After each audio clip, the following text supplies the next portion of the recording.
I'm here to introduce my movie Cheap, which is the second movie that I did. And of the movies I've done, of the four movies, Freak Out, Cheap, Midnight Heat, Game Boys, this one's my favorite. This one is definitely my favorite of all of them by far. But there was a time, though, when I wouldn't have said that. To be completely honest, after we did the movie, and even when we were doing, Midnight Heat, and after Midnight Heat, probably even while doing Game Boys, I would have said that this one was my least favorite. And for perfectly good reason. I mean, a lot of this I'll get into when we do an audio commentary for it, because I'll just keep it a little brief right now. But making this movie was 10 kinds of hell. It truly was. And post-production was pretty rough, too, because the movie we cut, I cut, this was the first time I had edited one of our movies, I had to edit about an hour out of it to get it under 2 hours.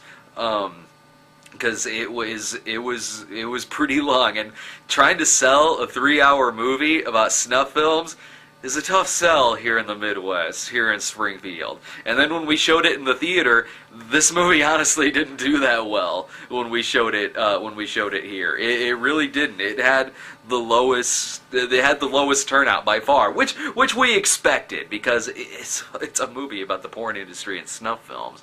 That was, pretty rough to sell to the crowd here in town.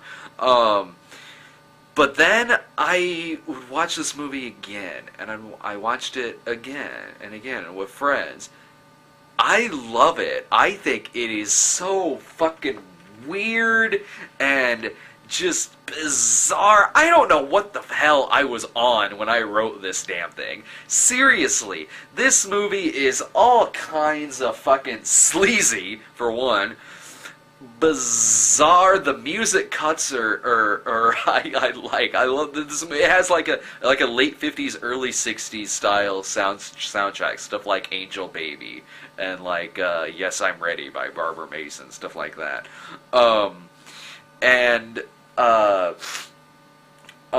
I once saw George Romero give a speech one time.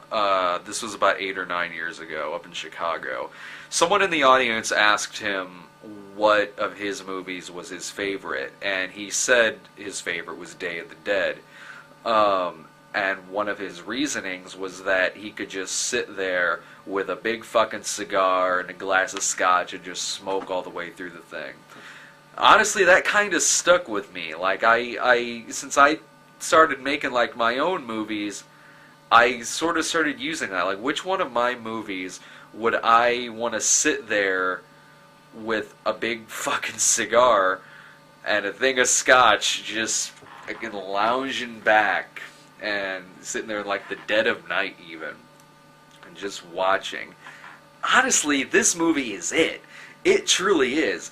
I love the weird shit about this movie. This movie, honestly, there are times where it just borders on camp. And the movie is, it's nothing like the script I wrote for it. Honestly, the script I wrote was a lot darker, and which is kind of saying a lot, because the movie itself is a little dark. And just the fact that the movie didn't do all that well, and the fact that it's the only one that I've done where truly you are either going to love or hate this movie. I'll be completely honest. Even people that I've shown this movie to, you're going to love or you're going to hate it. I hope you love it. I hope you love it as much as I do. I hope you love it for how weird the fucking thing is. And, the music cues and the bizarre fucking characters and how kind of campy and even kind of quirky some of it is. But if you hate it, I completely understand. I totally understand why someone would hate this movie. But, still, like I said, I hope you love it. I really do. It's my favorite. And once again, more specifics behind the movie and during the movie, I'm going to get into in an audio commentary. I'll even get Dave down here.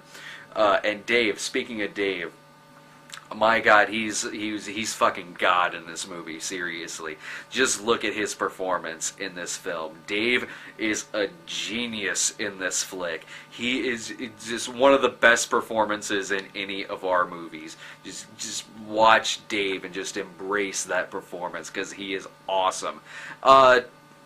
To give a plot synopsis, I mean, you can see the plot here written down on this page, but I'll say briefly. I play a failed porn director in the movie. I know, just like in real life, right? I play a failed amateur porn director in the movie who goes nuts and decides that his only way to break it into the business is to get two girls and a perverted cameraman and make authentic snuff films, which is what they do. They have their own snuff film racket, and they get them distributed through a amateur internet porno company, through a porno distribution. And what I also like about this movie is that there are no likable characters here. No redeeming characters whatsoever. Do not expect any kind of hero in this film. Like, you sit there and watch it, and it's like, who do you root for? Do you root for the snuff filmmakers, or the sleazy porno producer who's a rapist and a cokehead and a wife beater? Pick your side. But enough of my rambling. I hope you like it. I really do. Even talking right now, I just want to get a big cigar and a thing of scotch and just sit there and watch this movie. I love it, and I hope you do too.